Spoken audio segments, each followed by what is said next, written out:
नमस्कार, आप देख रहे हैं द लाइव न्यूज और आज हम गांव सिधानी के अंदर ब्लॉक समिति पद की उम्मीदवार हरप्रीत कौर वाइफ ऑफ सुखविंदर सिंह जी खालसा उनके साथ मौजूद हैं और आज हम उनसे जानेंगे कि आखिर वो इलेक्शन के अंदर क्यों खड़े हैं और उनके मैनिफेस्टो में क्या क्या है। हाँ जी, सत श्री अकाल जी। सत श्री अकाल पहले सर। आप अपनी क्वालिफिकेशन बताइए। मैंने बीए की हुई है सर। जी मैम, आप ये बताइए कि आप इलेक्शन के अंदर क्यों खड़ी हैं, क्या ऐसा कारण हुआ कि आपको इलेक्शन के अंदर आना पड़ा। सर हमें लोगों ने सहयोग दिया, इस कारण हम अपने बल पर आगे आए। हाँ जी, अगर आप मैनिफेस्टो से पूछे, अगर आप बनती हैं तो लोगों के बीच वोटें मांगने के लिए जा रही है, तो क्या क्या उनको बोल रही है कि विकास कार्य ऐसे हो गए।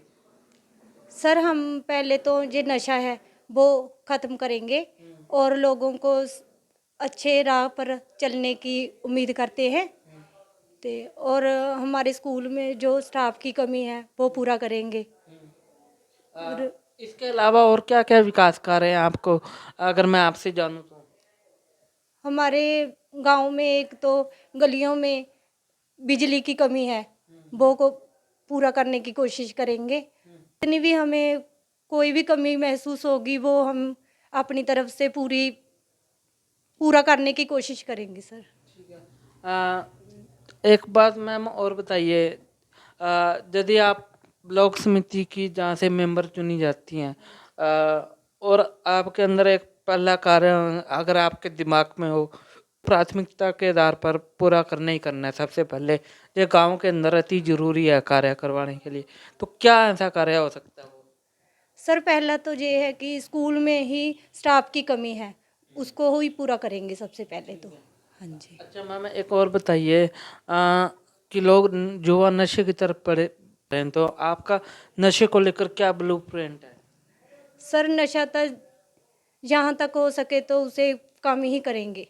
ਹਰਪ੍ਰੀਤ ਕੇ ਬਤੇ ਸੁਖਵਿੰਦਰ ਸਿੰਘ जी। हाँ जी भाजी, सत श्री अकाल जी। सत श्री अकाल जी।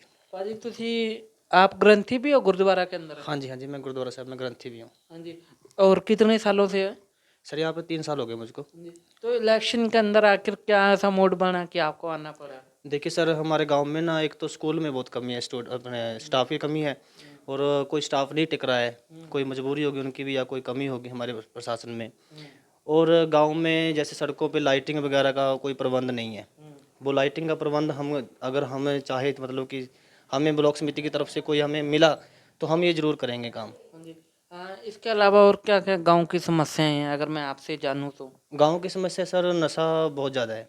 सो इस नशे को दूर करने के लिए हम शुरू से प्रयास करते आ रहे हैं और आगे भी कोशिश करेंगे। अगर हमारे पास कोई पावर आती है तो हम इस नशे को दूर करने की कोशिश पूरी करेंगे। एक बात और बताइए, आपका टोहाना हल्के के अंदर गांव पड़ता है और यहाँ से विधायक भी हैं जो कि अब मंत्री हैं, पिछले 3 साल के अंदर उन्होंने कुछ विकास कार्य किए गांव के अंदर। हाँ, जितना भी हो उसका मतलब उन्होंने भी किया है, हम भी उनसे सहमत हैं अच्छी तरह से। तो बढ़िया काम किया उन्होंने भी। यदि आप जब आपकी पत्नी बनती है तो प्राथमिकता के आधार पर ऐसा कौन सा मुद्दा जिसे आप सबसे पहले फिनिश करना चाहेंगे कि ये अति आवश्यक है। सर ऐसा ना, आगे भविष्य के लिए हमें एजुकेशन की ज़्यादा ज़रूरत है। तो एजुकेशन को लेकर ही हम सबसे पहले प्राथमिकता रखेंगे। स्कूल के स्टाफ के बारे में हम पहले सोचेंगे। अगर उनको स्टाफ की ज़रूरत है तो हम उस स्टाफ को पूरा करने की कोशिश पूरी करेंगे। आप अपने गांव की जनता से क्या अपील करना चाहते हैं। हम गांव की जनता से यही अपील करना चाहते हैं, अब ये मतदान हो रहे हैं तो आप हमें बढ़ चढ़ कर योगदान दीजिए। अगर आप योगदान दे के हमें ब्लॉक समिति का मेंबर बनाते हो तो हम अपने दिलों से ये इच्छा रखते हैं कि हम आपकी सेवा भावना में पूरी तरह से खरे उतरने की कोशिश करेंगे। धन्यवाद। तो जेत गांव सिधानी से अंदर हरप्रीत सिंह जी, उनके पति। आप देख रहे हैं द लाइव न्यूज, आपसे अपील की लाइक सब्सक्राइब और शेयर कीजिए। धन्यवाद जी।